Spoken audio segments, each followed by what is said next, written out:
தீனக்குரல். ராஜ பிரயாணிகளும் பரிவாரங்களும் அந்த காட்டாற்றங்கரையில் உணவு அருந்தினார்கள். விதவிதமான பட்சணங்களும் பான வகைகளும் குந்தவி, மகேந்திரன் இவர்கள் முன் வைக்கப்பட்டன. மகேந்திரன் உற்சாகமாக சாப்பிட்டான். குந்தவிக்கு ஒன்றும் வேண்டியிருக்கவில்லை. உணவுப் பொருட்களை ஆற்றங்கரை காக்கைகளுக்கு வீசி எறிந்து அவை பறந்து வந்து கவ்விக்கொள்வதை பார்த்து மகிழ்ந்தாள். இந்த மகிழ்ச்சியும் வெளிப்படையானது தான்.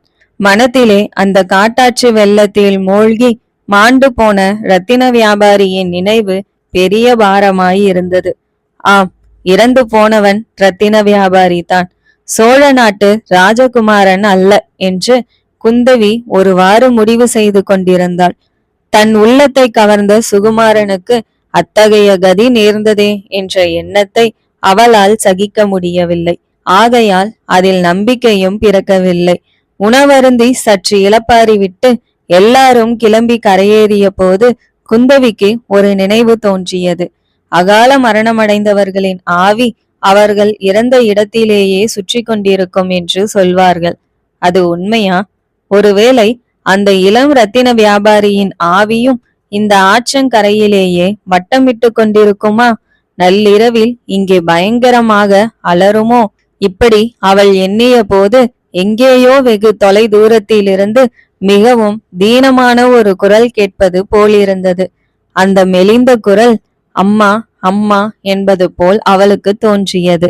குந்தவியின் தேகம் சிலிர்த்தது. அது தன்னுடைய சித்த பிரம்மையா அல்லது உண்மையில் இரத்தின வியாபாரியின் ஆவி அலறும் குரல்தானா? அண்ணாவிடம் கேட்கலாம் என்று வாயெடுத்தாள். ஆனால் பேசுவதற்கு நா எழவில்லை. இது என்ன அதிசயம்! பல்லக்கு மேலே போக போக அந்த குரல் கெட்டியாகி வருகிறதே. இரத்தின வியாபாரியின் ஆவி தங்களை தொடர்ந்து வருகிறதா என்ன? இன்னும் சற்று தூரம் போனதும் அம்மா அம்மா என்னும் அந்த அபய குரல் தெளிவாக கேட்க தொடங்கியது. அது நிஜமான மனித குரலாகவே தொனித்தது. ஒருவாறு குந்தவி சமாளித்து கொண்டு, அண்ணா, ஏதோ தீன குரல் கேட்பது போல் இருக்கிறதே, உனக்கு தெரிகிறதா என்று கேட்டாள். ஆமாம் தங்காய், யாரோ அம்மா அம்மா என்ற அலறும் குரல் கேட்கிறது என்று மகேந்திரன் சொல்லி குதிரை மேலிருந்தபடியே சுற்றும் முற்றும் பார்த்தான். அதோ அந்த மண்டபத்திலிருந்து குரல் வருவது போலிருக்கிறது. ஆற்றங்கரையிலிருந்து கூப்பிடு தூரத்திலே தான் விக்கிரமன் தங்கிய மகேந்திர மண்டபம் இருந்தது. சாலையில் அந்த மண்டபம் இருக்குமிடம் நெருங்கியதும் குரல் அங்கிருந்துதான் வருகிறது என்று ஐயமர தெரிந்தது. குந்தவி பல்லக்கை அந்த மண்டபத்தருகே கொண்டு போக சொன்னாள். ஏதோ ஒரு அதிசயத்தை காணப்போகிறோம் என்ற எண்ணத்தினால் அவளுடைய நெஞ்சம் திக் திக் என்று அடித்து கொண்டது. மண்டபத்திலிருந்து வந்த குரல் விக்கிரமனுடையது தான் என்று வாசகர்கள் யூகித்திருப்பார்கள். அன்று காலையில் பொன்னன் ஆழ்ந்த தூக்கத்திலிருந்து கண் விழித்து எழுந்தபோது தனக்கு முன்னமே விக்கிரமன் எழுந்து உட்கார்ந்திருப்பதை கண்டான். பொன்னா, கிளம்பலாமா என்று கேட்டான் விக்கிரமன். இருவரும் கலந்து யோசித்து வெயிலுக்கு முன்னால் புறப்பட்டு சாலையோடு நடந்து போவது என்றும் வழியில் வண்டி கிடைத்தால் வைத்துக் கொள்வது என்றும் தீர்மானித்து கொண்டு கிளம்பினார்கள். ஆனால் கிளம்பிய விக்கிரமன் சில அடி தூரம் நடப்பதற்கு முன்னமே அவன் தள்ளாடுவதை பொன்னன் கவனித்தான். மகாராஜா என்று அவன் ஏதோ கேட்க ஆரம்பிப்பதற்குள்ளே விக்கிரமன் தரையில் அப்படியே உட்கார்ந்து விட்டான். பொன்னன் பரபரப்புடன் விரைந்து விக்கிரமனை அணுகி, ஐயோ, என்ன மகாராஜா, உடம்புக்கு என்ன என்று கேட்டான். தலையை அசாத்தியமாய் வலிக்கிறது பொன்னா. ஒவ்வொரு அடி எடுத்து வைக்கும் போதும் பட்பட் என்று போடுகிறது. காலும் தடுமாறுகிறது. எனக்கு என்னமோ தெரியவில்லை என்றான் விக்கிரமன். பொன்னன் அவனுடைய உடம்பை தொட்டு பார்த்து விட்டு, ஐயோ மகாராஜா, உடம்பு கொதிக்கிறதே, ராத்திரி நன்றாய் தூங்கினீர்களா என்று கேட்டான். இல்லை, என்னவெல்லாமோ ஞாபகங்கள், சரியாக தூக்கம் வரவில்லை. ஜுரம்தான் காரணம் மகாராஜா. பாவி, நான் கும்பகர்ணனை போல் தூங்கினேன். என்னை எழுப்பியிருக்க கூடாதா? இந்த உடம்போடு உங்களால் ஒரு அடி கூட நடக்க முடியாது, வாருங்கள் என்று சொல்லி விக்கிரமனை கையை பிடித்து தூக்கிவிட்டு அணைத்து கொண்டபடியே மீண்டும் மண்டபத்திற்குள் கொண்டு சேர்த்தான். பிறகு பொன்னன் நதிக்கரை பக்கம் ஓடி சென்று அங்கே சிந்தி கிடந்த வைக்கோலை எல்லாம் திரட்டி கொண்டு வந்தான். வைக்கோலை பரப்பி அதன் மேல் விக்கிரமனை படுத்துக்கொள்ள செய்தான். மேலே என்ன செய்வது என்று இருவரும் யோசனை செய்தார்கள். சாலையோடு போகும் மாட்டு வண்டிக்காக காத்திருந்து ஏதாவது ஒரு வண்டியை அமர்த்தி கொண்டு அடுத்த ஊருக்கு போவதென்றும் அங்கே வைத்தியம் பார்த்து கொண்டு கொஞ்சம் உடம்பு தேறியதும் கிளம்புவதென்றும் தீர்மானித்தார்கள். வேறு வழி எதுவும் இருப்பதாக தெரியவில்லை.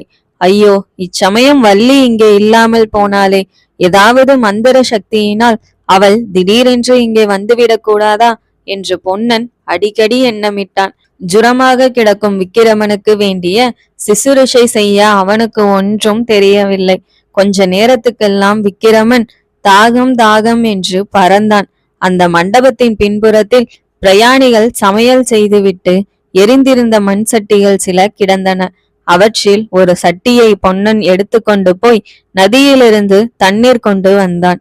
பொற்கிண்ணத்தில் தண்ணீர் அருந்த வேண்டிய மகாராஜா இந்த பழைய மண் சட்டியில் குடிக்க வேண்டியதாயிற்றே என்று பெருமினான். நேரமாகி கொண்டே இருந்தது. ஜுரமும் அதிகமாகி கொண்டிருந்தது. பொன்னனுக்கு ஒரு பக்கம் பசி எடுத்தது. இன்னது செய்வதென்று தெரியாமல் மனம் குழம்பியிற்று. மகாராஜாவுக்கு வைத்தியம் செய்யாமல் தானும் சாப்பிடாமல் இருந்தால் 2 பேரும் அங்கேயே மடிய வேண்டியது தான். கடைசியாக ஒரு முடிவுக்கு வந்தான். பக்கத்தில் உள்ள ஏதாவது ஒரு ஊருக்கு போய் வைத்தியனையும் அழைத்து கொண்டு ஒரு வண்டியையும் அமர்த்தி கொண்டு வர வேண்டியது. அதுவரையில் விக்கிரமனை சோழரின் குலதெய்வமான முருக கடவுள் தான் காப்பாற்ற வேண்டும். விக்கிரமனும் வேறு வழியில்லை என்று இதற்கு சம்மதிக்கவே பொன்னன் மீண்டும் மீண்டும் மண்டபத்தை திரும்பி பார்த்து கொண்டு விரைவாக நடந்தான். பொன்னன் போன பிறகு விக்கிரமனுக்கு இன்னும் ஜுரம் அதிகமாயிற்று. கொஞ்ச நேரத்துக்கெல்லாம் நல்ல நினைவு தப்பிவிட்டது. மனத்தில் என்னவெல்லாமோ குழப்பமான எண்ணங்கள் குமுறின. வாய் என்னவெல்லாமோ சம்பந்தமில்லாத சொற்களை பிதற்றியது. அளவில்லாத வலியினால் உடம்பை முறித்து போட்டது. வர வர பலவீனம் அதிகமாயிற்று. கடைசியில் வாயிலிருந்து குமுறிய சொற்கள் வருவது நின்று அம்மா அம்மா என்ற கதறல் மட்டும் தீனமான குரலில் வர தொடங்கியது. இப்படிப்பட்ட நிலைமையில்தான் குந்தவியின் பல்லக்கு அந்த மண்டபத்தின் வாசலில் வந்து நின்றது. குந்தவி அவசரமாக பல்லக்கிலிருந்து இறங்கி மண்டபத்தின் வாசற்படியில் வந்து நின்று உள்ளே பார்த்தாள். ஆமாம், ரத்தின வியாபாரி தான். அவனுடைய பால்வடியும் முகம் தாபஜ்வரத்தினால் கோவை பழம் போல் சிவந்திருந்தது. விசாலமான கண்கள் ஒரு கணம் மேல் நோக்கி திருதிருவென்று விழிப்பதும் மறுபடி மூடுவதுமாய் இருந்தன. அம்மா அம்மா என்று வாய் குழறியிற்று. இந்த காட்சியை கண்டதும் குந்தவியின் உள்ளத்தில் உண்டான உணர்ச்சி புரட்சியை உள்ளபடி விவரிப்பது இயலாத காரியம். வியப்பு, மகிழ்ச்சி, துக்கம், இரக்கம் ஆகிய பல்வேறு மாறுபட்ட உணர்ச்சிகள் ஒன்றோடு ஒன்று கலந்து போராடின. எல்லாவற்றிற்கும் மேலாக பரபரப்பு விஞ்சி நின்றது. அண்ணா அண்ணா, இவன் ரத்தின வியாபாரி தான் அண்ணா. இவனுக்கு உடம்பு சரியில்லை போலிருக்கிறது. வைத்தியரை கூப்பிடு என்று கூச்சலிட்டாள். ராஜ பிரயாணிகளுடன் கூட பிரயாணம் செய்த ராஜ வைத்தியர் வந்து பார்த்தார். கடுமையான விஷஜுரம். உடனே சிகிச்சை செய்ய வேணும். குணமாவதற்கு 10 நாள் பிடிக்கும் என்றார். பாவம், இவனை நம்முடன் அழைத்து போகலாம் அண்ணா. செண்பகத்தீவை பற்றி இவனிடம் கேட்க வேண்டிய காரியமும் இருக்கிறதல்லவா என்றாள் குந்தவி. பிறகு காரியங்கள் வெகு துரிதமாக நடந்தன. ராஜ வைத்தியர் ஏதோ மருந்து எடுத்து கொண்டு வந்து விக்கிரமனுடைய நாவில் தடவினார். பின்னர் அவனை தூக்கி கொண்டு வந்து குந்தவியின் பல்லக்கில் போட்டார்கள். குந்தவி குதிரை மீது ஏறிக்கொண்டாள். மறுபடியும் பிரயாணம் ஆரம்பமாயிற்று. பொன்னன் போன இடத்தில் வெகு கஷ்டப்பட்டு ஒரு வைத்தியனை தேடி பிடித்தான். வண்டியும் அமர்த்தி கொண்டு மகேந்திர மண்டபத்துக்கு வந்து மகாராஜாவுக்கு எப்படி இருக்கிறதோ என்று திக் திக் என்று நெஞ்சு அடித்து கொள்ள உள்ளே வந்து பார்த்தபோது மண்டபம் சூன்யமாயிருக்க கண்டான். அவன் தலையில் திடீரென்று இடி விழுந்தது போல் இருந்தது. பராந்தகபுரத்தில் சூன்யமான அந்த மகேந்திர மண்டபத்தை பொன்னன் உள்ளும் புறமும் பலமுறை சுற்றி சுற்றி தேடினான். மகாராஜா எப்படி மாயமாய் போயிருப்பார் என்று சிந்தனை செய்தான். நேற்று சாயங்காலம் காட்டு வெள்ளத்தில் கரை சேர்ந்தது முதல் நடந்தனவெல்லாம் ஒருவேளை கனவோ என்று கூட அவனுக்கு தோன்றியது. இதற்கிடையில் வைத்தியனும் வண்டிக்காரனும் அவனை தொந்தரவு செய்ய தொடங்கினார்கள். தன்னிடம் ஆபத்து காலத்தில் செலவுக்காக வைத்திருந்த பொற்காசுகளில் ஒன்றை அவர்களுக்கு கொடுத்து அனுப்பினான். இளவரசருக்கு ஜுரம் முற்றி ஜன்னியின் வேகத்தினால் எழுந்து ஓடி போயிருப்பாரோ என்ற பொன்னன் மனதில் தோன்றிய போது பகீர் என்றது. அவனும் பித்தம் கொண்டவனைப் போல் அங்கும் இங்கும் அலைய தொடங்கினான். குடுகுடுவென்று நதிக்கரைக்கு ஓடுவான். மறுபடியும் மகேந்திர மண்டபத்துக்கு வந்து ஆசையுடன் நெஞ்சு திக் திக் என்று அடித்து கொள்ள உள்ளே எட்டி பார்ப்பான். மனம் கலங்கியிருந்தபடியால் இன்னது செய்கிறோம் என்று தெரியாமல் விக்கிரமன் படுத்திருந்த வைக்கோலை எடுத்து உதறுவான். பிறகு வெளியிலே வந்து உறையூர் சாலையோடு கொஞ்ச தூரம் போவான். மறுபடியும் திரும்பி வருவான். இப்படி ஒரு தடவை அவன் திரும்பி மண்டபத்தை நோக்கி வந்தபோது மண்டபத்திலிருந்து சற்று தூரத்தில் இருந்த ஒரு பெரிய இலுப்ப மரத்துக்கு பின்னால் ஒரு உருவம் மறைவதை கண்டான். அது ஒரு சித்திரக்குள்ளனின் வடிவமாக தெரிந்தது. கொல்லிமலையில் அருவி பாதையில் தான் அன்று பார்த்த பயங்கர உருவங்கள் பொன்னனுக்கு ஞாபகம் வந்தன. நேற்றிரவு இருளில் நடந்த சம்பாஷணையும் நினைவு வந்தது. ஓஹோ, மகாராஜா நரபலிக்காரர்களின் கையிலே தான் அகப்பட்டு கொண்டார் என்று எண்ணிய போது பொன்னனுக்கு வந்த ஆத்திரத்துக்கும் துயரத்திற்கும் அளவே இல்லை. இந்த ஆத்திரத்தை எல்லாம் அந்த குள்ளன் மேல் காட்டி விடுவது என்ற நோக்கத்துடன் பொன்னன் இலுப்ப மரத்தை நோக்கி வேகமாய் பாய்ந்து சென்றான். தன்னை பிடிக்க வருகிறான் என்று தெரியாமல் மறைந்து நின்ற குள்ளன் மேல் திடீரென பாய்ந்து கெட்டியாக பிடித்து கொண்டு 2 குலுக்கு குலுக்கினான். முதலில் சற்று திகைத்த குள்ளன் விரைவில் சமாளித்து கொண்டு, என்ன அப்பா, என்ன சமாசாரம், எதற்காக இவ்வளவு ஆத்திரம் என்று கேட்டான். அடே குல்லா, மகாராஜா எங்கே என்று பொன்னன் அலறினான். மகாராஜாவா? அது யாரப்பா மகாராஜா? உடனே பொன்னனுக்கு தன்னுடைய தவறு ஞாபகம் வந்தது. உதட்டை கடித்து கொண்டு அந்த மண்டபத்தில் படுத்திருந்தவர் எங்கே என்று கேட்டான். குள்ளன் தன்னுடைய இடுப்பு துணியின் மடியை அவிழ்த்து உதறினான். பொன்னனை கேலியாக பார்த்து, ஐயையோ, என் மடியிலே வைத்திருந்தேன், காணுமே என்றான். பொன்னனுக்கு இந்த கேலி ரசிக்காமல் குள்ளனை அடிப்பதற்காக கையை ஓங்கினான். துடுப்பு பிடித்த வைரமேறிய அந்த கையின் அடி குள்ளன் மேல் விழுந்திருந்தால் என்ன ஆகியிருக்குமோ தெரியாது. ஆனால் அதற்குள்ளே குள்ளன் உடம்பை ஒரு நெளி நெளித்து பொன்னனுடைய பிடியிலிருந்து விடுவித்து கொண்டு ஒரே பாய்ச்சலாக பாய்ந்து மறுகணம் மாயமாய் மறைந்தான். பொன்னன் அளவிட முடியாத கோபத்துடன் அங்கும் இங்கும் ஓடினான். இதற்குள் இருட்டிவிட்டபடியால் 10 அடி தூரத்துக்கு மேல் கண் தெரியவில்லை. மேலும் இந்த இடத்தில் நாலாபுரமும் புதர்களாய் இருந்தன. எனவே குள்ளனை கண்டுபிடிக்க முடியவில்லை. மிக்க மனசோர்வுடன் பொன்னன் திரும்ப எத்தனித்த போது திடீரென்று அந்த இலுப்ப மரத்தின் மேலே இருந்து ஊ என்ற ஆந்தை கத்துவது போல் ஒரு குரல் கேட்டது. பொன்னன் திகிலுடன் மேலே அண்ணாந்து பார்த்தான். அடர்ந்த மரக்கிளையில் இருண்ட குள்ள வடிவம் காணப்பட்டது. இன்னொரு தடவை ஊ என்று அழகு காட்டுவது போல் அவ்வுருவம் கூவியிற்று. பொன்னனுக்கு அப்போது வந்த கோபம் இவ்வளவு அவ்வளவு அல்ல. அந்த மரத்தை வேரோடு பிடுங்கி சாய்த்து விடலாம் என்று எண்ணினான். அப்போது குள்ளன், அடே புத்தியற்றவனே, மகாபத்ரகாளியின் பக்தனை உன்னால் என்ன செய்ய முடியும் என்று கேட்டான். பொன்னனுடைய மனதில் இப்போது ஒரு யுக்தி தோன்றியது. அதை பற்றி அவன் யோசித்துக் கொண்டிருக்கும் போதே குள்ளன், அடே முரடா, நீயும் மகாகாளியின் பக்தன் ஆகின்றாயா?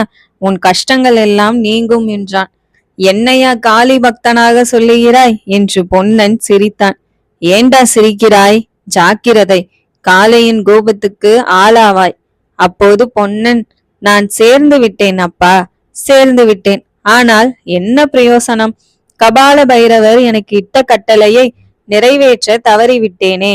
ஐயோ, அவருக்கு என்ன சொல்வேன் என்றான். அப்போது குள்ளன் வியப்புடன், அப்படியா, என்ன கட்டளையிட்டு இருந்தார் என்று கேட்டான். இந்த மண்டபத்தில் படுத்திருந்தவனை பத்திரமாய் கொல்லிமலைக்கு கொண்டு வர சொன்னார். நேற்று ராத்திரி இந்த இடத்தில்தான் கட்டளையிட்டார். ஐயோ, தவறிவிட்டேனே என்று பொன்னன் அழுகிற குரலில் கூறினான். அடடா, முன்னமே சொல்லியிருக்க கூடாதா? நீ வருவதற்கு சற்று முன்னால் காஞ்சி சக்கரவர்த்தியின் மகனும் மகளும் இந்த வழியே போனார்கள். அவர்கள் அந்த மண்டபத்தின் அருகில் நின்றார்கள். மண்டபத்திலிருந்து ஒருவனை எடுத்துக்கொண்டு வந்து பல்லக்கில் ஏற்றி கொண்டார்கள். அவன் யார் என்று எனக்கு தெரியவில்லை, உனக்கு தெரியுமா என்று கேட்டான். இந்த கேள்வி பொன்னன் காதில் விழவில்லை. ஏனெனில் அவன் வைத்தியனையும் கட்டை வண்டியையும் அழைத்து வந்தபோது எதிரில் குதிரை பல்லக்கு முதலிய ராஜ பரிவாரங்கள் வருவதைக் கண்டு ஒதுங்கி நின்றான். குதிரை மேல் குந்தவி தேவியை கண்டதும் அவளுடைய கண்ணில் பட்டுவிடாமல் வண்டியின் பின்னால் நன்றாய் மறைந்து கொண்டான். பல்லக்கை அவன் கவனிக்கவில்லை. இப்போது அதெல்லாம் பளிச்சென்று ஞாபகம் வந்தது.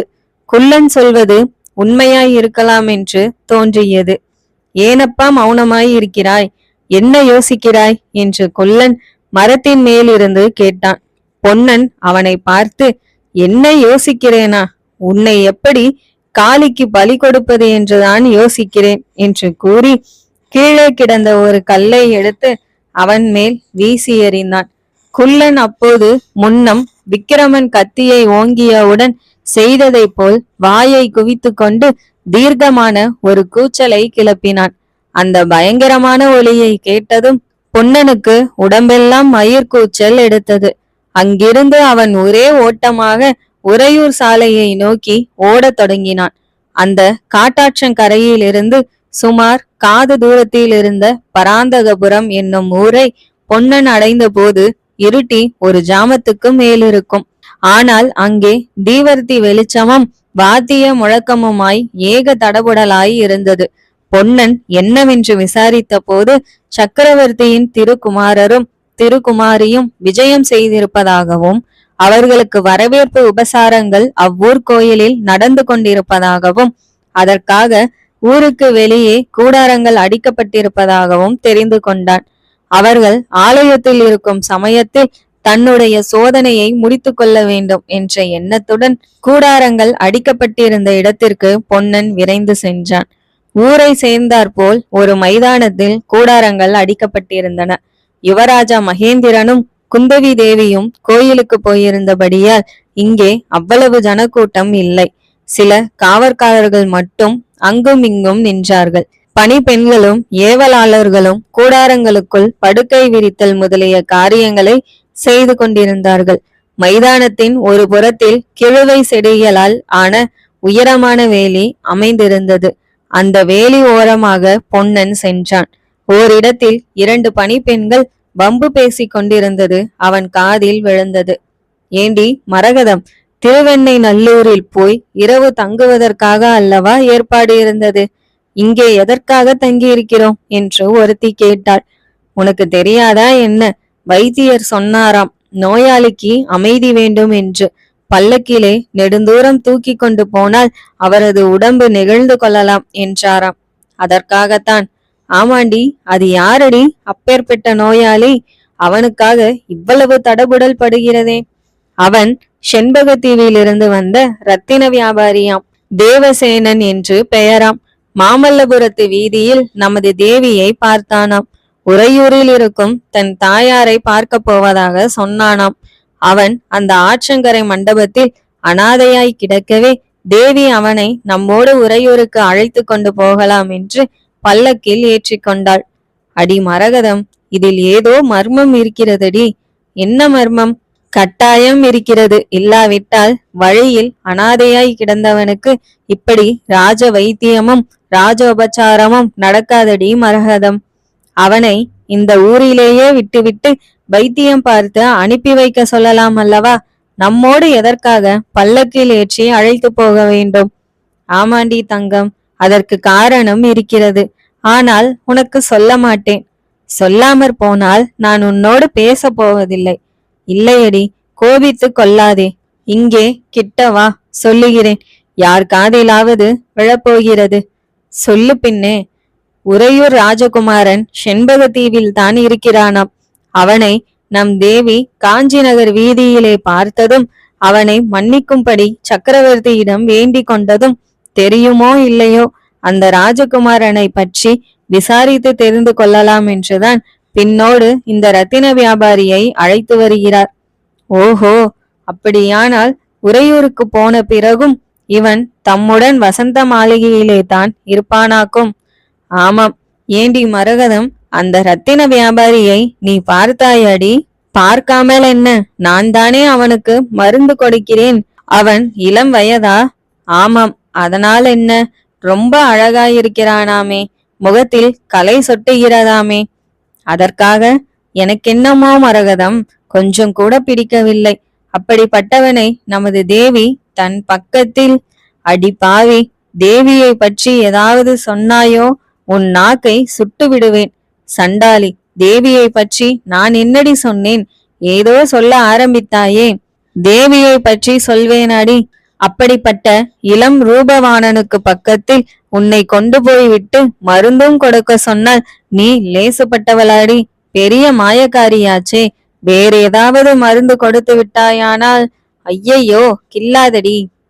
இப்படி பேசிக்கொண்டே பணிப்பெண்கள் இருவரும் வேலி ஓரத்திலிருந்து அப்பால் போய் விட்டார்கள். பொன்னன் மேற்கண்ட சம்பாஷணையில் ஒரு வார்த்தை விடாமல் மிகவும் கவனமாய் கேட்டான். அவன் மனதில் வெகு காலமாக அறிந்திராத மகிழ்ச்சி உண்டாயிற்று. இன்னும் கொஞ்ச தூரம் வேலி ஓரமாக போனான். ஒரு கூடாரத்தில் கொஞ்சம் கலகலப்பாய் இருந்தது. அங்கே வேலியை சற்று விலக்கி கொண்டு உற்று நோக்கினான். தீவர்த்தி வெளிச்சத்தில் கட்டிலில் விக்கிரமன் படுத்திருப்பதும் பக்கத்தில் வைத்தியர் உட்கார்ந்து கையை பிடித்து பார்த்து கொண்டிருப்பதும் தெரிந்தது. சற்று நேரம் உற்று பார்த்து கொண்டே இருந்துவிட்டு பொன்னன் அங்கிருந்து திரும்பினான். பொன்னனின் சிந்தனைகள். பொன்னன் பராந்தகபுரத்தின் வீதியில் போய்க் கொண்டிருந்த போது எதிரில் ராஜ பரிவாரங்கள் வந்து கொண்டிருப்பதைக் கண்டு ஒதுங்கி நின்றான். பல்லக்கில் அமர்ந்திருந்த குந்தவி தேவியை தீவர்த்தி வெளிச்சத்தில் பார்த்தான். இதற்கு முன் அவன் மனதில் என்றும் தோன்றாத பக்தியும் மரியாதையும் அவளிடம் அவனுக்கு உண்டாயிற்று. தெய்வீக சௌந்தரியம் பொருந்திய இந்த தேவியின் உள்ளமும் தெய்வத்தன்மை கொண்டதாக வல்லவா இருக்கிறது. வழியில் அனாதையாய் கிடந்தவனை தூக்கி தன்னுடைய பல்லக்கில் ஏற்றி கொண்டு வருவதற்கு எவ்வளவு கருணை, தயாளம், பெருந்தன்மை வேண்டும். அன்றிரவு பொன்னன் அவ்வூர் கோயில் பிரகாரத்தில் படுத்துக்கொண்டே மேலே செய்ய வேண்டியதை பற்றி சிந்தனை செய்தான். இளவரசரோ சரியான சம்ரஷணையில் இருக்கிறார். குந்தவி தேவியை காட்டிலும் திறமையாக அவரை தன்னால் கவனிக்க முடியாது. இளவரசர் எங்கே போக விரும்பினாரோ அவ்விடத்துக்கே குந்தவி தேவி அவரை அழைத்து போகிறார். ஏதோ சோழ வம்சத்தின் குல தெய்வமே இவ்விதம் ஏற்பாடு செய்ததென்று சொல்லும்படி எல்லாம் நடந்திருக்கிறது. எப்படியும் இளவரசருக்கு உடம்பு நன்றாய் குணமாக சில தினங்கள் ஆகும். அதுவரைக்கும் அவரை தான் பார்க்கவோ பேசவோ சௌகரியப்படாது. பின்னர் அவருக்கு உடம்பு குணமாகும் வரையில் தான் என்ன செய்வது? பின்னோடு தொடர்ந்து போவதினாலோ உறையூருக்கு போய் உட்கார்ந்திருப்பதினாலோ என்ன பிரயோஜனம்? அதை காட்டிலும் ராணி அருள்மொழி தேவியை விடுதலை செய்ய வேண்டிய காரியத்தை பார்ப்பது நலமல்லவா? இதற்கு சிவனடியாரை போய் பார்த்து அவருடன் கலந்து ஆலோசனையை செய்ய வேண்டும். அருள்மொழி தேவியை பற்றி ஏதாவது துப்பு தெரிந்தவுடன் தம்மிடம் வந்து தெரிவிக்கும்படி சொல்லியிருக்கிறார். தம்மை சந்திக்க வேண்டிய இடத்தையும் குறிப்பிட்டிருக்கிறார். மாமல்லபுரத்துக்கு சமீபத்தில் அடர்ந்த காட்டுக்குள் மறைந்திருக்கும் சிற்பியின் வீட்டை கண்டுபிடிக்க சொல்லியிருக்கிறார். அங்கே போய் அவரை சந்தித்து எல்லா விஷயங்களையும் சொல்லி அவருடைய யோசனைப்படி நடப்பது தான் உசிதம் என்று தீர்மானித்தான். மறுநாள் காலையில் ராஜ பரிவாரங்கள் பராந்தகபுரத்தை விட்டு கிளம்பி உறையூர் சாலையில் போவதை தூர இருந்து பொன்னன் பார்த்து, பகவானே, எங்கள் இளவரசரை காப்பாற்று. நான் மாமல்லபுரத்தில் இருந்து திரும்பி வருவதற்குள் அவர் உடம்பு பூரணமாய் குணமாகிவிட வேண்டும் என்று மனதிற்குள் வேண்டிக் கொண்டான். பரிவாரங்கள் மறைந்ததும் எதிர் திசையை நோக்கி நடக்கலானான்.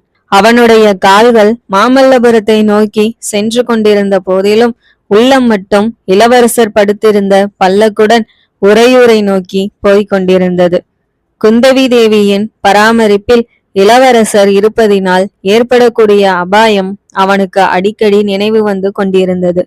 பல்லக்கில் படுத்திருக்கும் நோயாளி உண்மையில் சோழ நாட்டு இளவரசர் என்பதை குந்தவி அறிந்தால் என்ன ஆகும்? ஜுர வேகத்தில் இளவரசர் பிதற்றும் போது அந்த உண்மை வெளியாகி விடலாம் அல்லவா? அல்லது வசந்த மாளிகையில் அவர் நல்லுணர்வு பெற்றதும் திடீரென்று பழைய இடங்களை பார்க்கும் வியப்பினால் தாம் இன்னார் என்பதை வெளியிட்டு விடலாம் அல்லவா? அதனால் ஒருவேளை ஏதேனும் விபரீதம் விளைந்து விடுமோ? குந்தவிக்கு உண்மை தெரிந்தால் அவளுடைய தமையனுக்கும் தெரிந்துதான் தீரும். பிறகு சக்கரவர்த்திக்கும் தெரியாமல் இராது. சக்கரவர்த்தியினால் தேச பிரஷ்டம் செய்யப்பட்டவர் அல்லவா இளவரசர். அதை மீறி பொய் வேஷத்தில் வந்ததற்கு சிக்ஷை மரணமே அல்லவா? ஆனால் கடவுள் அருளால் அப்படியெல்லாம் ஒன்றும் நேராது என்று பொன்னன் தன்னை தானே தைரியப்படுத்தி கொண்டார். குந்தவி தேவிக்கு ஒருவேளை உண்மை தெரிந்தால் அவர் இளவரசரை காப்பாற்றவே முயல்வார்.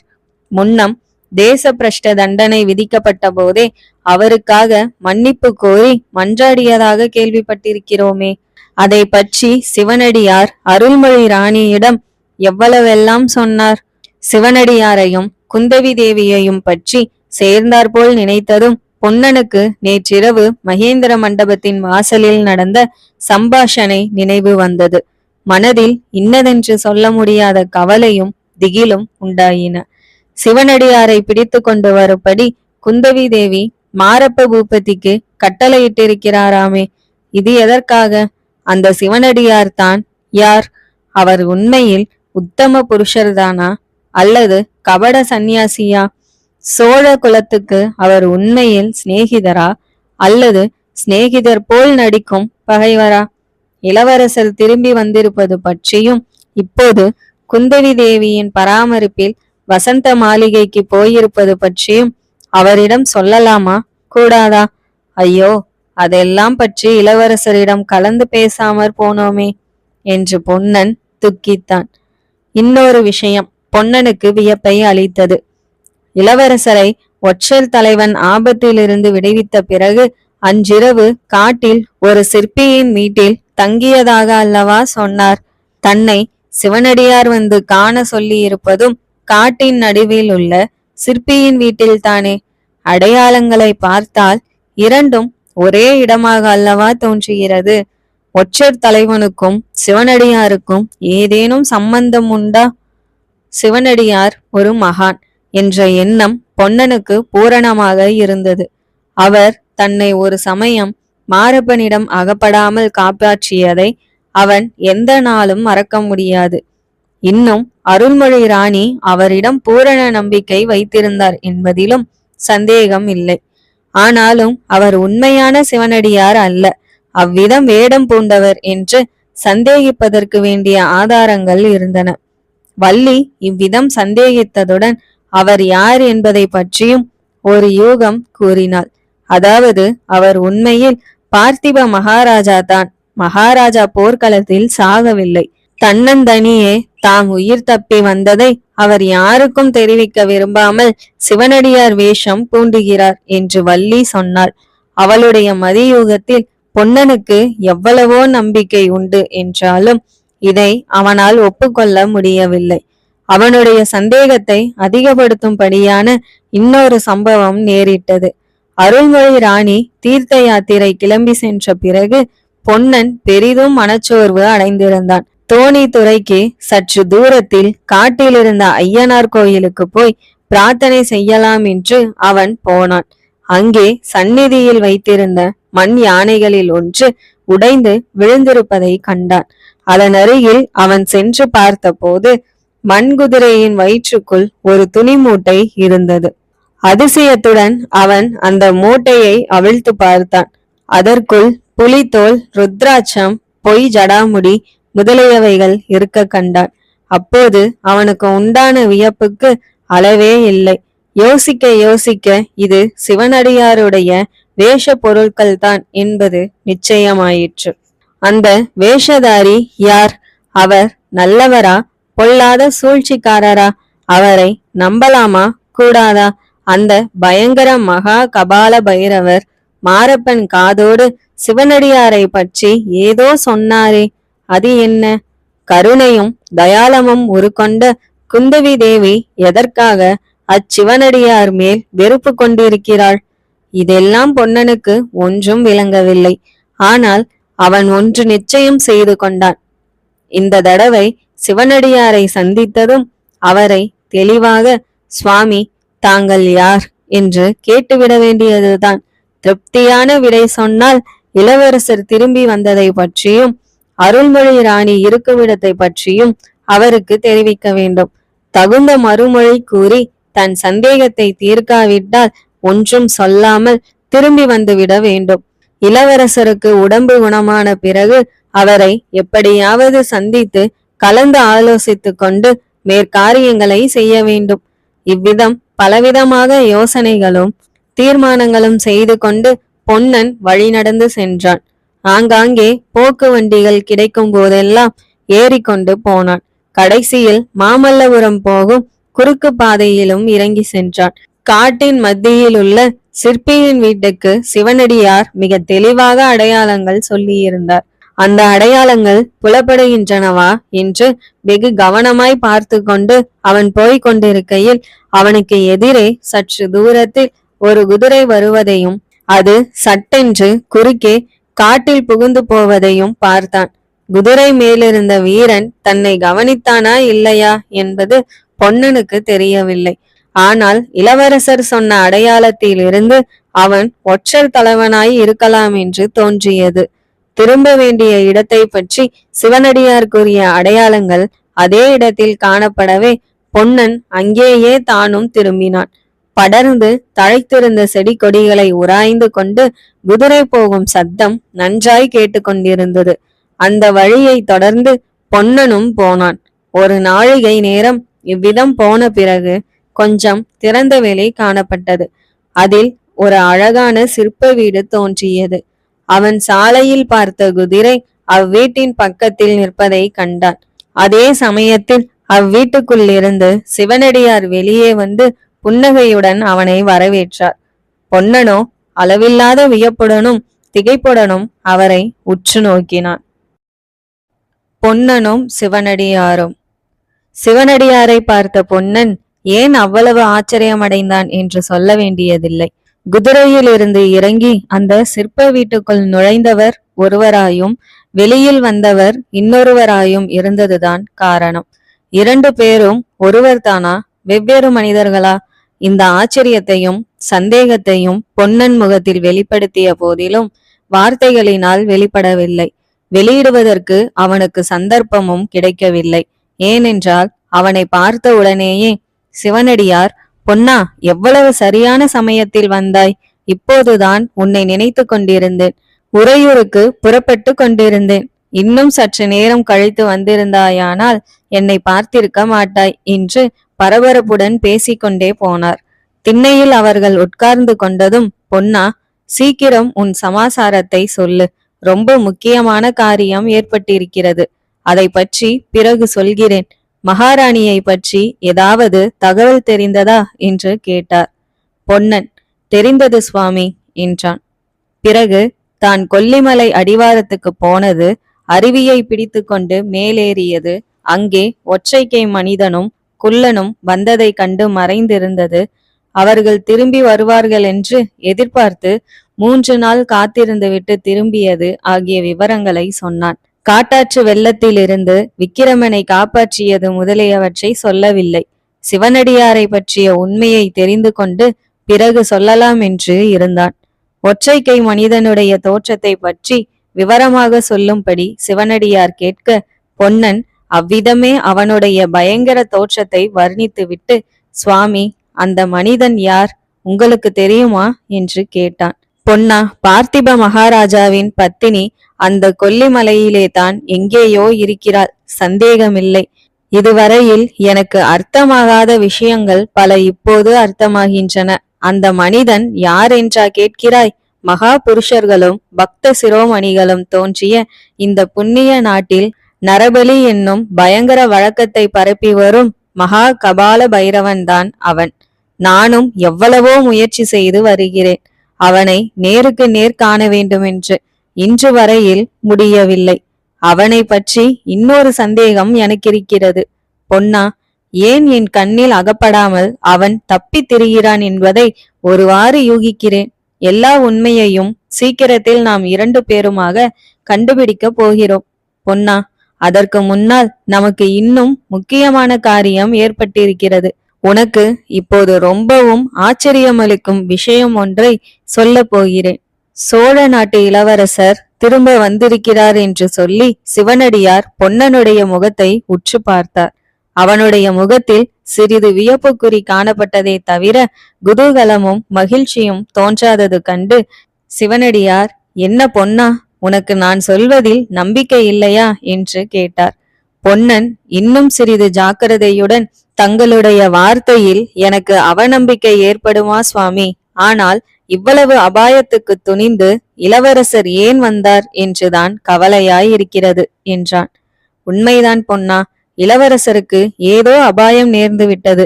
உறையூருக்கு போகும் பாதையிலே தான் ஏதோ நேர்ந்திருக்கிறது. நாம் உடனே கிளம்பி போய் பார்க்க வேண்டும். அருள்மொழி தேவியை கண்டுபிடிப்பதற்கு முன்னால் இளவரசரை கண்டுபிடிக்க வேண்டும் என்றார். பொன்னன் இப்போது உண்மையாகவே பேராச்சரியம் அடைந்தவனாய், சுவாமி, இதெல்லாம் உங்களுக்கு எப்படி தெரிந்தது? இளவரசரை நீங்கள் பார்த்தீர்களா? எங்கே பார்த்தீர்கள்? அவருக்கு வழியில் ஆபத்து என்று என்ன முகாந்தாரத்தை கொண்டு சொல்கிறீர்கள் என்று கேட்டான். பொன்னா, இதென்ன உன்னிடம் இந்த மாறுதல்? நான் சொல்வதில் சந்தேகப்பட்டு முகாந்திரம் கேட்க கூட ஆரம்பித்து விட்டாயே. நல்லது, சொல்கிறேன் கேள். இளவரசரை நானே பார்த்தேன், பேசினேன். நான் தான் உறையூருக்கு அனுப்பினேன். எதற்காக சுவாமி? எதற்காகவா? ஜன்ம தேசத்தை பார்த்துவிட்டு வரட்டும் என்றுதான். பொன்னா, ஒருவனுக்கு தன்னுடைய பிறந்த நாட்டில் அன்பு எப்போது பூரணமாகும் என்று உனக்கு தெரியுமா? கொஞ்ச காலமாவது அயல் தேசத்திலிருந்து விட்டு திரும்பி வரும்போதுதான் தெரியும். 2-3 வருஷம் அயல் நாட்டிலிருந்து விட்டு ஒருவன் திரும்பி தன் தாய் நாட்டுக்கு வரும்போது பாலைவன பிரதேசமாய் இருந்தாலும் அது சொர்க்க பூமியாக தோன்றும். வளங்கொழிக்கும் சோழ நாட்டை பற்றி கேட்க வேண்டுமா? உங்கள் இளவரசருக்கு திரும்பவும் இந்நாட்டை விட்டு போகவே மனம் வராதபடி செய்ய வேணும் என்று விரும்பினேன். பார்த்திப மகாராஜாவுக்கு போர்க்களத்தில் நான் கொடுத்த வாக்குறுதியை நிறைவேற்றும் பொருட்டு. ஆனால் வழியில் இப்படி விபத்து ஏற்படக்கூடும் என்று எதிர்பார்க்கவில்லை. ஐயோ பகவானே, நாளை அருள்மொழி ராணி கேட்டால் நான் என்ன செய்வேன்? சுவாமி, இளவரசருக்கு என்ன ஆபத்து நேரிட்டது? அது எப்படி உங்களுக்கு தெரியும் என்று பொன்னன் கேட்டான். இன்றைக்கு ரொம்ப கேள்விகள் கேட்கிறாயே பொன்னா. என்ன ஆபத்து நேர்ந்தது என்று எனக்கு தெரியாது. ஆனால் ஏதோ நேர்ந்து மட்டும் இருக்கிறது. அதோ அந்த குதிரைக்கு பகவான் பேசும் சக்தியை மட்டும் அளித்திருந்தால் அது சொல்லும். ஆமாம், இந்த குதிரை மேல் ஏறிக்கொண்டுதான் உங்கள் இளவரசர் கிளம்பினார். இதே இடத்திலிருந்துதான் புறப்பட்டார். ஆனால் 2 நாளைக்கு பிறகு குதிரை மட்டும் தனியாக திரும்பி வந்திருக்கிறது. இளவரசருக்கு எங்கே என்ன நேர்ந்தது என்பதை நாம் இப்பொழுது உடனே போய் கண்டுபிடிக்க வேண்டும். நீயும் என்னோடு வருகிறாயல்லவா பொன்னா? உனக்கு குதிரை ஏற தெரியுமா என்று சிவனடியார் கேட்டார். தெரியும் சுவாமி. ஆனால் நான் தங்களுடன் வருவதற்கு முன்னால் தங்களிடம் இன்னும் சில விஷயங்கள் தெரிந்து கொள்ள வேண்டும் என்றான் பொன்னன். என்ன என்று சிவனடியார் தம் காதுகளையே நம்பாதவர் போல் கேட்டார். ஆமாம், இன்னும் சில விவரங்கள் தெரிய வேண்டும். முக்கியமாக தாங்கள் யார் என்று சொல்ல வேண்டும் என்றான். சிவனடியாரின் முகத்தில் புன்னகை அரும்பியது. ஓஹோ, அப்படியா என்றார். சற்று முன்னால் சாலையிலிருந்து தாங்கள் குதிரை மீது வந்ததை நான் பார்த்தேன். அப்போது வேறு உருவம் கொண்டிருந்தீர்கள். இந்த வீட்டுக்குள்ளேயே போய் வெளியே வரும்போது வேறு ரூபத்தில் வந்தீர்கள். ஆனால் இந்த 2 உருவங்களும் தங்களுடைய சொந்த உருவம் அல்ல என்று எனக்கு தோன்றுகிறது. இந்த சந்தேகம் சுவாமி எனக்கு வெகு நாளாகவே உண்டு. ஆனால் இப்போது கேட்டு தெரிந்து கொள்ள வேண்டிய அவசியம் நேர்ந்திருக்கிறது. உண்மையில் தாங்கள் யார் என்று சொன்னால் என்ன? சுவாமி, மிகவும் முக்கியமான ஒரு விஷயம். தாங்கள் அறிந்து கொள்ள விரும்பக்கூடிய விஷயம் எனக்கு தெரியும். அதை சொல்லுவேன். இல்லாவிட்டால் என் வழியே நான் போவேன். சிவனடியார் சற்று யோசித்தார். பொன்னனுடைய முகத்தில் உள்ள உறுதிக்குறியை கவனித்தார். பொன்னா, அவசியம் நீ தெரிந்து கொண்டுதான் தீர வேண்டுமா? ஆமாம் சுவாமி. அப்படியானால் சொல்கிறேன். ஆனால் நீ எனக்கு ஒரு வாக்குறுதி கொடுக்க வேண்டும். வேறு யாரிடமும் சொல்லக்கூடாது. பரம ரகசியமாய் வைத்திருக்க வேண்டும் என்றார். அப்படியே செய்கிறேன் சுவாமி. போர்க்களத்தில் வீர மரணம் அடைந்த பார்த்திப மகாராஜாவின் ஆணையாக சொல்வாயா? பார்த்திப மகாராஜாவின் ஆணையாக சொல்கிறேன் சுவாமி. அப்படியானால் இதோ பார் என்று சிவனடியார் அன்று போர்க்களத்தில் பார்த்திபன் முன்னால் செய்தது போல தம்முடைய ஜடாமகுடத்தையும் மீசை தாடிகளையும் நீக்கினார்.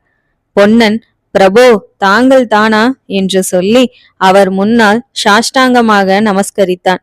இதற்கு முன்னால் வள்ளி உனக்கு சொல்லவில்லையா பொன்னா என்று சிவனடியார் மீண்டும் ஜடாமகுடம் முதலியவற்றை தரித்து கொண்டு கேட்க, வள்ளி பெரிய கள்ளியாயிற்றே, நிஜத்துக்கு மாறான விஷயத்தை சொன்னாள்.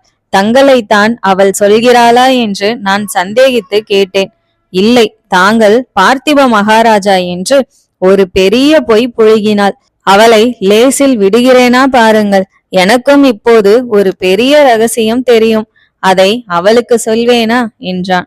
பிறகு பொன்னன் காட்டாற்று வெள்ளத்தில் தான் இறங்கி இளவரசரை காப்பாற்றியது முதல் அவரை குந்தவி தேவி தன் பல்லக்கில் ஏற்றி அழைத்து சென்றது வரையில் எல்லா விவரங்களையும் தெளிவாக சொன்னான். இதற்கு முன்னெல்லாம் எதற்கும் ஆச்சரியம் அடையாதவராயிருந்த சிவனடியார் இப்போது அளவிட முடியாத வியப்புடன் பொன்னன் கூறிய விவரங்களை கேட்டுக்கொண்டிருந்து விட்டு, பொன்னா, உங்கள் இளவரசரை பற்றிய கவலை தீர்ந்தது.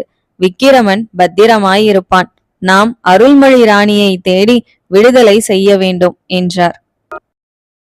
வசந்த தீவில் ஒரு வார காலமாக விக்கிரமன் நரகத்திலிருந்து ஸ்வர்க்கத்துக்கும் ஸ்வர்க்கத்திலிருந்து நரகத்துக்குமாக மாறிக்கொண்டிருந்தான்.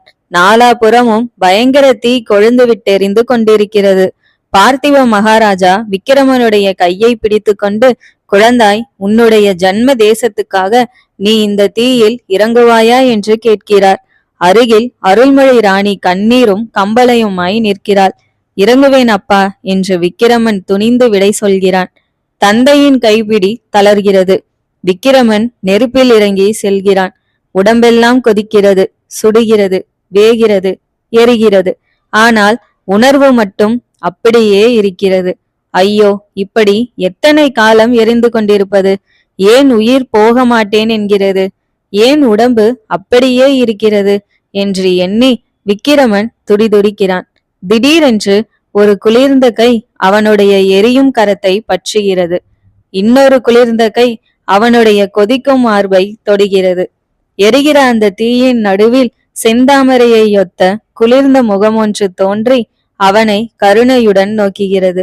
சற்று நேரத்துக்கெல்லாம் அவன் அத்தீயில் இருந்து வெளியே வருகிறான். தன்னை அவ்விதம் கையை பிடித்து அழைத்து வந்த தெய்வ பெண்ணுக்கு நன்றி செலுத்த அவன் விரும்புகிறான். ஆனால் அத்தெய்வ பெண்ணை காணவில்லை. விக்கிரமன் புலிகொடி பறக்கும் பெரிய போர்க்கப்பலில் பிரயாணம் செய்கிறான். கப்பலில் நூற்றுக்கணக்கான சோழ நாட்டு வீரர்கள் அங்கும் இங்கும் உலாவுகிறார்கள். கப்பல் துறைமுகத்தை விட்டு கிளம்பிய போது பார்த்திப மகாராஜாவும் அருள்மொழி ராணியும் விக்கிரமனை ஆசிர்வதித்து, வெற்றி வீரனாய் திரும்பி வா என்று வாழ்த்தி அனுப்பிய காட்சி அவன் மனக்கண் முன்னால் அடிக்கடி தோன்றி கொண்டிருக்கிறது. திடீரென்று பெரும் புயலும் மழையும் அடிக்கின்றன. கப்பல் கவிழ்கின்றது. விக்கிரமன் கடல் அலைகளுடன் தன்னந்தனியாக போராடுகிறான். உடம்பு ஜில்லிட்டு போய் விட்டது. கை கால்கள் மறுத்து விட்டன. இனி தண்ணீரில் மூழ்கி சாக வேண்டியதுதான் என்று தோன்றிய சமயத்தில் இந்திரஜாலத்தை போல் ஒரு படகு எதிரே காணப்படுகிறது. படகில் பூரண சந்திரனையொத்த முகமுடைய பெண் ஒருத்தி இருக்கிறாள். எங்கேயோ எப்போதோ எந்த ஜென்மத்திலோ பார்த்த முகம்தான் அது. அந்த பெண் அவனுக்கு கை கொடுத்து தூக்கி படகில் விடுகிறாள். அவள் முகமெல்லாம் நனைந்திருக்கிறது. அலை துளிகள் தெரித்ததனாலா கண்ணீர் பெருகியதனாலா என்று தெரியவில்லை. அவளுக்கு நன்றி செலுத்த வேண்டுமென்று விக்கிரமன் ஆசைப்படுகிறான். பேச முயற்சி செய்கிறான். ஆனால் பேச்சு வரவில்லை. தொண்டையை அடைத்து கொள்கிறது. விக்கிரமன் ஒரு கொடிய பாலைவனத்தில் நடந்து கொண்டிருக்கிறான். வெயிலின் கொடுமை பொறுக்க முடியவில்லை. கால் ஒட்டி கொள்கிறது. உடம்பெல்லாம் பற்றி எரிகிறது. நா வறண்டு விட்டது. சொல்ல முடியாத தாகம். கண்ணு கெட்டிய தூரம் மரம், செடி, நிழல் என்கிற நாமதேயமே கிடையாது. எங்கேயோ வெகு தூரத்தில் தண்ணீர் நிறைந்த ஏரி மாதிரி தெரிகிறது. அதை நோக்கி விரைந்து செல்கிறான். எவ்வளவு விரைவாக சென்றாலும் ஏரி இன்னும் தொலை தூரத்திலேயே இருக்கிறது. ஐயோ, காணல் நீர் என்றும் பேய்தேர் என்றும் சொல்வது இதுதானா என்று நினைக்கிறான். பிறகு அவனால் நடக்க முடியவில்லை. திடீரென்று கண் இருளுகிறது. சுருண்டு கீழே விழுகிறான். அந்த சமயத்தில் இவ்வளவு கஷ்டங்களையும் நமது பெற்றோரின் விருப்பத்தை நிறைவேற்றும் பொருட்டு சோழ நாட்டின் மேன்மையை முன்னிட்டு தானே அனுபவிக்கிறோம் என்ற எண்ணம் உண்டாகிறது. கீழே கொதிக்கும் மணலில் விழுந்தவனை யாரோ மிருதுவான கரங்களினால் தொட்டு தூக்கும் உணர்ச்சி ஏற்படுகிறது. யார் என்று பார்ப்பதற்காக கண்ணை திறக்க முயற்சி செய்கிறான். கண்கள் திறந்துதான் இருக்கின்றன. ஆனால் பார்வை மட்டும் இல்லை. ஐயோ, இந்த கொடிய வெப்பத்தினால் பார்வை இழந்து விட்டோமோ என்று எண்ணி மனம் வெதும்புகிறான். தொட்டு தூக்கிய கரங்கள் அவனை மிருதுவான பஞ்சனை மெத்தையின் மேல் இடுகின்றன. ஆஹா, காவேரி நதியின் ஜலம் போல் அல்லவா இனிக்கின்றது என்று எண்ணுகிறான். அதே சமயத்தில் அவனுக்கு சுற்றுப்புறம் எல்லாம் குளிர்கிறது. காவேரி நதி தீரத்தில் குளிர்ந்த தோப்புகளின் இடையே இருக்கும் உணர்ச்சி உண்டாகிறது. தன்னை தூக்கி எடுத்து வாயில் இன்னமுதத்தை இட்டு உயிர் கொடுத்த தெய்வம் தன் முகத்தருகிலே குனிந்து பார்ப்பதாக தோன்றுகிறது. முல்லை மலர்களின் திவ்ய பரிமள வாசனை அவனை சூழ்கிறது. சட்டென்று அவனுடைய கண்கள் ஒளி பெறுகின்றன. ஆகா, எதிரில் தன் முகத்தருகில் தெரியும் அந்த முகம் மாதுளை மொட்டை போன்ற செவ்விதழ்களில் புன்னகை தவழ விரிந்த கருங்கண்களினால் தன்னை கனிந்து பார்க்கும் அந்த முகம் தான் ஏற்கனவே பார்த்திருக்கும் அந்த முகம்தான். எவ்வளவோ ஆபத்துகளில் இருந்து தன்னை தப்புவித்த தெய்வ பெண்ணின் முகம்தான். அந்த இனிய முகத்தை தொட வேண்டுமென்ற ஆசையுடன் விக்கிரமன் தன் கையை தூக்க முயன்றான். முடியவில்லை. கை இரும்பை போல் கனக்கிறது. மறுபடியும் கண்கள் மூடுகின்றன. நினைவு தவறுகிறது. இப்படியெல்லாம் ஸ்வர்க்க இன்பத்தையும் நரக துன்பத்தையும் மாறி மாறி அனுபவித்த பிறகு கடைசியில் ஒரு நாள் விக்கிரமனுக்கு பூரணமான அறிவு தெளிவு ஏற்பட்டது. கொஞ்சம் கொஞ்சமாக பழைய நினைவுகள் எல்லாம் வந்தன. காட்டாற்றங்கரையில் மகேந்திர மண்டபத்தில் அன்றிரவை தானும் பொன்னனும் கழித்தது வரையில் நினைவுபடுத்தி கொண்டான். சுற்றும் முற்றும் பார்த்தான். ஏதோ ஏற்கனவே தெரிந்த இடம் போல் தோன்றியது. நன்றாக ஞாபகப்படுத்தி கொண்டு பார்த்தபோது அவனுடைய ஆச்சரியத்துக்கு எல்லையில்லாமற் போயிற்று. ஆமாம், உறையூரில் காவேரி தீவில் உள்ள வசந்த மாளிகையில் ஒரு பகுதிதான் அவன் படுத்திருந்த இடம். இங்கே எப்படி வந்தோம்? யார் கொண்டு வந்து சேர்த்தார்கள்? இந்த மாளிகையில் இப்போது இன்னும் யார் இருக்கிறார்கள்? பொன்னனுடைய நினைவு வந்தது. அவன் எங்கே? தாபஸ்வரத்தின் வேகத்தில் தான் கண்ட பயங்கர இன்ப கனவுகள் எல்லாம் லேசாக ஞாபகம் வந்தன. அந்த அதிசய மாய கனவுகளில் அடிக்கடி தோன்றிய பெண்ணின் முகம் மட்டும் கனவன்று உண்மை என்று அவனுக்கு உறுதி ஏற்பட்டு இருந்தது. சற்று நேரத்துக்கெல்லாம் பாத சிலம்பின் ஒலி கேட்டபோது அவள்தானா என்ற ஆவலுடன் திரும்பி பார்த்தான். இல்லை, யாரோ பணிப்பெண்கள், முன்பின் பார்த்தறியாதவர்கள். இன்னும் வைத்தியர் ஒருவர் வந்து பார்த்தார். பணியாட்களிடமும் பணிப்பெண்களிடமும் விவரம் எதுவும் கேட்பதற்கும் அவன் மனம் இசையவில்லை. அவர்களோ ஊமைகளைப் போல் வந்து அவரவர்களுடைய காரியங்களை செய்துவிட்டு திரும்பினார்கள். அவனுடன் ஒரு வார்த்தையும் பேசவில்லை. இவ்விதம் ஒரு பகல் சென்றது. இரவு தூக்கத்தில் கழிந்தது. மறுநாள் பொழுது விடிந்ததிலிருந்து விக்கிரமனுக்கு அங்கே படுத்திருக்க மனம் கொள்ளவில்லை. உடம்பில் நல்ல பலம் ஏற்பட்டிருப்பதை கண்டான். எழுந்து நடமாடினான். ஒருவித களைப்பும் உண்டாகவில்லை. திடமாகத்தான் இருந்தது. அன்றைக்கு வெளியே வந்து தோட்டத்தில் பிரவேசித்தான். அங்கிருந்த பணியாட்கள் யாரும் அவனை தடுக்கவில்லை. விக்கிரமன் மேலும் நடந்தான். நதிக்கரையை நோக்கி மெதுவாக நடந்து சென்றான். பல வருஷங்களுக்கு பிறகு அந்த குளிர்ந்த காவேரி தீவை பார்க்க பார்க்க அவன் மனம் பரவசமடைந்தது. அந்த மாமரங்களின் நிழலில் நடப்பது அளவற்ற ஆனந்தத்தை அளித்தது. மெல்ல மெல்ல நடந்து போய் காவேரி கரையை அடைந்து ஒரு மரத்தடியில் உட்கார்ந்தான். அவனுடைய மனதில் சாந்தியும் இன்ப உணர்ச்சியும் மேலிட்டிருந்தன. காவேரி நதியின் இனிய நீர் பிரவாகத்தை விக்கிரமன் உற்று நோக்கி கொண்டிருந்தான். தண்ணீரில் ஒரு முகம் பிரதிபலித்தது. அது அந்த பழைய தெய்வ பெண்ணின் முகம்தான். காஞ்சியிலும் மாமல்லபுரத்திலும் தன்னை கருணையுடன் நோக்கிய முகம்தான். தாபஸ்வர கனவுகளில் தோன்றி சாந்தியும் குளிர்ச்சியும் அளித்த முகமும் அதுதான். அந்த பெண்ணை மறுபடியும் காண போகிறோமா என்று விக்கிரமன் பெருமூச்சு விட்டான். அதே சமயத்தில் அவனுக்கு பின்புறமாக வந்து ஒரு மரத்தடியில் சாய்ந்து கொண்டு குந்தவி தேவி நின்றாள். நிஜமாக நீதானா? மரத்தடியில் வந்து நின்ற குந்தவி தேவி சற்று நேரம் அப்படியே நின்று கொண்டிருந்தாள். விக்கிரமன் திரும்பி பார்க்கும் வழியாக இல்லை. காவிரி நீர் பிரவாகத்திலிருந்து அவன் கண்களை அகற்றவில்லை. ஒரு சிறு கல்லை எடுத்து விக்கிரமனுக்கு அருகில் ஜலத்தில் போட்டாள். சிறு நீர்த்துளிகள் கிளம்பி விக்கிரமன் மேல் தெரித்தன. குந்தவியின் யுக்தி பலித்தது. விக்கிரமன் திரும்பி பார்த்தான். அவனுடைய கண்கள் அகல விரிந்தன. கண் கொட்டாமல் அவளை பார்த்து கொண்டே இருந்தான். கண்களாலேயே அவளை விழுங்கி விடுபவன் போல் பார்த்தான். அவனுடைய உதடுகள் சற்று திறந்தன. ஏதோ பேச எத்தனிப்பது போல், ஆனால் வார்த்தை ஒன்றும் வரவில்லை. ஒரு பெருமூச்சு விட்டுவிட்டு மறுபடியும் திரும்பி காவேரியின் பிரவாகத்தை நோக்கினான். குந்தவி இன்னும் சற்று நேரம் நின்றாள். பிறகு மரத்தடியிலிருந்து வந்து நதிக்கரையில் விக்கிரமனுக்கு பக்கத்தில் உட்கார்ந்தாள். அவள் உட்கார்ந்த பிறகு விக்கிரமனும் 2-3 தடவை அவள் பக்கம் திரும்பினான். ஒவ்வொரு தடவையும் சற்று நேரம் உற்று பார்த்து கொண்டிருந்து விட்டு வேறு பக்கமாக முகத்தை திருப்பிக் கொண்டான். சிறிது நேரத்துக்கு பிறகு குந்தவி நான் போகிறேன் என்று சொல்லிக்கொண்டு எழுந்திருந்தாள். விக்கிரமன் மிகவும் அதிசயமடைந்தவனைப் போல் அவளை திரும்பி பார்த்து நீ பேசினாயா என்று கேட்டான். ஆமாம், நான் ஊமை இல்லை என்றாள் குந்தவி. குன்றாத அதிசயத்துடன் விக்கிரமன் அவளை பார்த்து கொண்டே இருந்தான். குந்தவி மறுபடியும் போகத் தொடங்கினாள். ஏன் போகிறாய் என்றான் விக்கிரமன் தழுதழுத்த குரலில். நீர் பேசுகிற வழியை காணோம், அதனால் தான் கிளம்பினேன் என்று சொல்லிக்கொண்டே குந்தவி மறுபடியும் விக்கிரமனுக்கு அருகில் வந்து உட்கார்ந்தாள். எனக்கு பயமாயிருந்தது என்றான் விக்கிரமன். என்ன பயம்?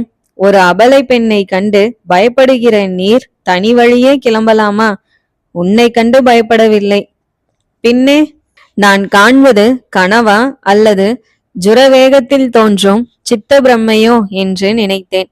பேசினால் ஒருவேளை பிரம்மை கலைந்து விடுமோ என்று பயந்தேன். குந்தவி புன்னகையுடன் இப்பொழுது என்ன தோன்றுகிறது? கனவா பிரம்மையா என்றாள். இன்னமும் சந்தேகமாய்த்தான் இருக்கிறது. நீ கோபித்து கொள்ளாமல் இருந்தால் என்ன? நிஜமாக நீதான் என்று உறுதிப்படுத்திக் கொள்வேன். இவ்விதம் சொல்லி விக்கிரமன் தன்னுடைய கையை குந்தவியின் கன்னத்தின் அருகே கொண்டு போனான். ஜுர கனவுகளில் நிகழ்ந்தது போல் அந்த முகம் உடனே மறைந்து போகவில்லை. குந்தவி தன் முகத்தை திருப்பிக் கொள்ளவும் இல்லை. விக்கிரமனுடைய உள்ளங்கை மலரின் இதழ் போல் மென்மையான குந்தவியின் கன்னத்தை தொட்டது. பிறகு பிரிய விருப்பமில்லாதது போல் அங்கேயே இருந்தது. குந்தவி அந்த கையை பிடித்து அகற்றி பழையபடி அவனுடைய மடி மீது வைத்தாள். புன்னகையுடன் உம்முடைய சந்தேகம் தீர்ந்ததா? நிச்சயம் ஏற்பட்டதா என்றாள். சந்தேகம் தீர்ந்தது, பல விஷயங்கள் நிச்சயமாயின என்றான் விக்கிரமன். என்னென்ன? நிஜமாக நீதான் இங்கே உட்கார்ந்திருக்கிறாய், வெறும் பிரம்மையோ கனவோ அல்ல என்பது ஒன்று. அப்புறம் நீ கையினால் தொட முடியாத தெய்வ கன்னிகை அல்ல, உயிரும் உணர்ச்சியும் இல்லாத தங்க விக்கிரமமும் அல்ல, சாதாரண மானிட பெண்தான் என்பது ஒன்று. இன்னும் என்ன? இனிமேல் உன்னை பிரிந்து உயிர் வாழ்வது எனக்கு அசாத்தியமான காரியம் என்பது ஒன்று. குந்தவி வேறு பக்கம் திரும்பி கண்களை துடைத்து கொண்டாள். பிறகு விக்கிரமனை பார்த்து என்னை உமக்கு ஞாபகம் இருக்கிறதா என்று கேட்டாள். ஞாபகமா? நல்ல கேள்வி கேட்டாய். உன்னை தவிர வேறு எந்த ஞாபகமாவது உண்டா என்று கேட்டிருந்தால் அதிக பொருத்தமாய் இருக்கும். பகலிலும் இரவிலும் பிரயாணத்திலும் போர் முனையிலும் கஷ்டத்திலும் சுகத்திலும் உன் முகம் என் மனதை விட்டு அகன்றதில்லை. 3 வருஷ காலமாக நான் எங்கே போனாலும் எது செய்தாலும் என் இருதய அந்தரங்கத்தில் உன் உருவம் இருந்து கொண்டு தான் இருந்தது. என்ன சொல்கிறீர்? நான் உம்மை மாமல்லபுரத்து வீதியில் சந்தித்து 10 நாள் தானே ஆயிற்று. 3 வருஷமா என்றாள் குந்தவி கள்ள சிரிப்புடனும் அவநம்பிக்கையுடனும். விக்கிரமன் சற்று நேரம் திகைத்து போய் மௌனமாயிருந்தான். பிறகு ஓஹோ 10 நாள் தான் ஆயிற்று என்றான். பின்னே 3 வருஷம் ஜுரமடித்து கிடந்தீரா? சரிதான், ஜுரத்தினால்தான் அத்தகைய பிரம்மை எனக்கு உண்டாகியிருக்கிறது. உனக்கும் எனக்கும் வருஷக்கணக்கான சிநேகிதம் என்று தோன்றுகிறது. ஒருவேளை மாமல்லபுரத்து வீதியில் என்னை பார்த்ததற்கு முன்னாலேயே எப்போதாவது பார்த்த ஞாபகம் இருக்கிறதோ என்று குந்தவி கேட்டாள். விக்கிரமன் சற்று யோசித்து, எனக்கு இன்னும் நல்ல ஞாபக சக்தி வரவில்லை, மனம் குழம்பி இருக்கிறது, அதிலும் என்று தயங்கினான். அதிலும் என்ன என்று கேட்டாள் குந்தவி. அதிலும் உன்னுடைய நீண்ட கரிய விழிகளை பார்த்தேனானால் நினைவு அடியோடு அழிந்து போகிறது. என்னையும் நான் வந்த காரியத்தையும் இவ்வுலகத்தையும் எல்லாவற்றையும் மறந்து விடுகிறேன். வருஷம் மாதம் நாள் எல்லாம் எங்கே ஞாபகம் இருக்க போகிறது? உமக்கு இன்னும் ஜுரம் குணமாகவில்லை, அதனால் தான் இப்படி பிதற்றுகிறீர். நீர் இங்கே தனியாக வந்திருக்க கூடாது. இல்லை, எனக்கு ஜுரமே இப்போது இல்லை. நீ வேணுமானால் என் கையை தொட்டுப்பார் என்று விக்கிரமன் கையை நீட்டினான். குந்தவி கையை லேசாக தொட்டுவிட்டு, அப்பா கொதிக்கிறதே என்றாள். இருக்கலாம், ஆனால் அது ஜுரத்தினால் அல்ல. இருக்கட்டும், கொஞ்சம் என் கண்களை பாராமல் வேறு பக்கம் பார்த்து ஞாபகப்படுத்தி கொண்டு சொல்லும். நீர் யார், எங்கிருந்து வந்தீர் என்பதாவது ஞாபகம் இருக்கிறதா? எல்லாமே மறந்து போய்விட்டதா என்று குந்தவி கேட்டாள். ஆமாம், இங்கே வந்து நதிக்கரையில் உட்கார்ந்து அதையெல்லாம் ஞாபகப்படுத்தி கொண்டேன். செண்பக தீவிலிருந்து கப்பலில் வந்தேன், இரத்தின வியாபாரம் செய்வதற்காக. மாமல்லபுரத்து வீதியில் என்னை பார்த்த விஷயமும் ஞாபகம் இருக்கிறதல்லவா? இருக்கிறது. அரண்மனைக்கு வாரும் சக்கரவர்த்தியின் மகள் ரத்தினம் வாங்குவாள் என்று சொன்னேனே, அது நினைவிருக்கிறதா? இப்போது நினைவு வருகிறது. நீர் ஏன் அரண்மனைக்கு வரவில்லை? ஏன் சொல்லாமல் கிளம்பி இரவுக்கிரவே தனி வழி நடந்து வந்தீர்? விக்கிரமன் சற்று நிதானித்து, உண்மையை சொல்லட்டுமா என்று கேட்டான். ரத்தின வியாபாரிகள் எப்போதாவது உண்மையை சொல்லும் வழக்கம் உண்டு என்றால் நீரும் உண்மையை சொல்லும். சத்தியமாய் சொல்கிறேன், உன்னை இன்னொரு தடவை பார்த்தேனானால் மறுபடியும் உன்னை பிரிந்து வருவதற்கு மனம் இடங்கொடாதே என்ற காரணத்தினால்தான். அது ரொம்பவும் உண்மையான பயம் என்று இப்போது தெரிகிறது. செண்பக தீவில் இப்படியெல்லாம் புருஷர்கள் பெண்களிடம் பேசி ஏமாற்றுவது வழக்கமா? இதை அங்கே ஒரு வித்தையாக சொல்லிக் கொடுக்கிறார்களா என்று குந்தவி ஏளனமாக கேட்டாள். நீ ஒன்றை மறந்து விடுகிறாய். நான் செண்பகத்தீவிலிருந்து வந்தேன் என்றாலும் நான் பிறந்து வளர்ந்ததெல்லாம் இந்த சோழ நாட்டில்தான். இந்த புண்ணிய காவேரி நதியின் கரையில்தான் நான் ஓடி ஆடி விளையாடினேன். இந்த நதியின் பிரவாகத்தில்தான் நீந்த கற்றுக்கொண்டேன். இந்த அழகிய சோழ நாட்டின் குளிர்ந்த மாந்தோப்புகளிலும் தென்னந்தோப்புகளிலும் ஆனந்தமாக எத்தனையோ நாட்கள் உலாவினேன். ஆஹா, நான் செண்பகத்தீவில் இருந்த நாட்களில் எத்தனை நாள் இந்த நாட்டை நினைத்து கொண்டு பெருமூச்சு விட்டேன். இந்த காவேரி நதி தீரத்தை நினைத்து கொண்டு எத்தனை முறை கண்ணீர் விட்டேன். மறுபடியும் இந்நாட்டை காண வேண்டும் என்று எவ்வளவு ஆசைப்பட்டேன். அந்த ஆசை இப்போது நிறைவேறியது. உன்னால் தான் நிறைவேறியது. உனக்கு என்ன கைமாறு செய்ய போகிறேன் என்று விக்கிரமன் ஆர்வத்துடன் கூறினான். எனக்கு நீர் நன்றி செலுத்துவதில் என்ன பிரயோஜனம்? உண்மையில் நீர் நன்றி செலுத்த வேண்டியது கோமகள் குந்தவிக்கு. யார்? சக்கரவர்த்தியின் மகள் குந்தவி தேவியை சொல்கிறேன். உம்மை இங்கே அழைத்து வருவதற்கு அவர்தானே அனுமதி தந்தார். அவருக்குத்தான் நீர் கடமைப்பட்டிருக்கிறீர். அப்படியா? எனக்கு தெரிய வேண்டிய விஷயங்கள் இன்னும் எவ்வளவோ இருக்கின்றன. என் மனம் ஒரே குழப்பத்தில் இருக்கிறது. இந்த இடத்துக்கு நான் வந்து சேர்ந்திருக்கிறேன், காவிரி நதிக்கரையில் உட்கார்ந்திருக்கிறேன் என்பதை நினைத்தாலே ஒரே ஆச்சரிய கடலில் மூழ்கி விடுகிறேன். வேறு ஒன்றிலும் மனம் செல்லவில்லை. நான் எவ்விதம் இங்கு வந்து சேர்ந்தேன் என்பதை விவரமாய் சொல்ல வேண்டும். முதலில் நீ யார், உன் பெயர் என்னவென்று தெரிவித்தால் நல்லது. மாமல்லபுரத்தில் சொன்னேனே, ஞாபகம் இல்லையா? உன்னை பார்த்த ஞாபகம் மட்டும்தான் இருக்கிறது, வேறொன்றும் நினைவில் இல்லை. என் பெயர் ரோகிணி, சக்கரவர்த்தி திருமகள் குந்தவி தேவியின் தோழி நான். உண்மையில் அந்த சந்திப்பின் போது குந்தவி தன் பெயர் மாதவி என்று சொன்னாள். அவசரத்தில் சொன்ன கற்பனை பெயர் ஆனதால் அவளுக்கே அது ஞாபகம் இல்லை. இப்போது தன் பெயர் ரோகிணி என்றாள். அதை கேட்ட விக்கிரமன் சொன்னான், ரோகிணி என்ன அழகான பெயர். எத்தனையோ நாள் அந்த செண்பக தீவில் நான் இரவு நேரத்தில் வானத்தை பார்த்து கொண்டிருந்தது உண்டு. பிறை சந்திரனுக்கு அருகில் ரோகிணி நட்சத்திரம் ஜொலிக்கும் அழகை பார்த்து பார்த்து மகிழ்ந்திருக்கிறேன். ஆனால் உன்னுடைய கண்களின் ஜொலிப்பிற்கு அந்த ரோகிணி நட்சத்திரங்களின் ஜொலிப்பு கொஞ்சமும் இணையாகாது. உம்முடைய வேஷத்தை நான் கண்டுபிடித்து விட்டேன் என்றாள் குந்தவி. விக்கிரமன் சிறிது திடுக்கிட்டு, வேஷமா என்றான். ஆமாம், உண்மையில் நீர் ரத்தின வியாபாரி அல்ல. நீர் ஒரு கவி, ஊர் சுற்றும் பாணன். உம்முடைய மூட்டையில் இருந்தது ரத்தினம் என்றே நான் நம்பவில்லை. விக்கிரமன் சற்று பொறுத்து சொன்னான், இப்போது உன்னை நம்பும்படி செய்ய என்னால் முடியாது. ஆனால் அந்த மூட்டையில் இருந்தவை ரத்தினங்கள் தான் என்று ஒரு நாள் உனக்கு நிரூபித்து காட்டுவேன். நான் கவியும் அல்ல. என்னிடம் அப்படி ஏதாவது திடீரென்று கவிதா சக்தி தோன்றியிருக்குமானால் அதற்கு நீதான் காரணம்.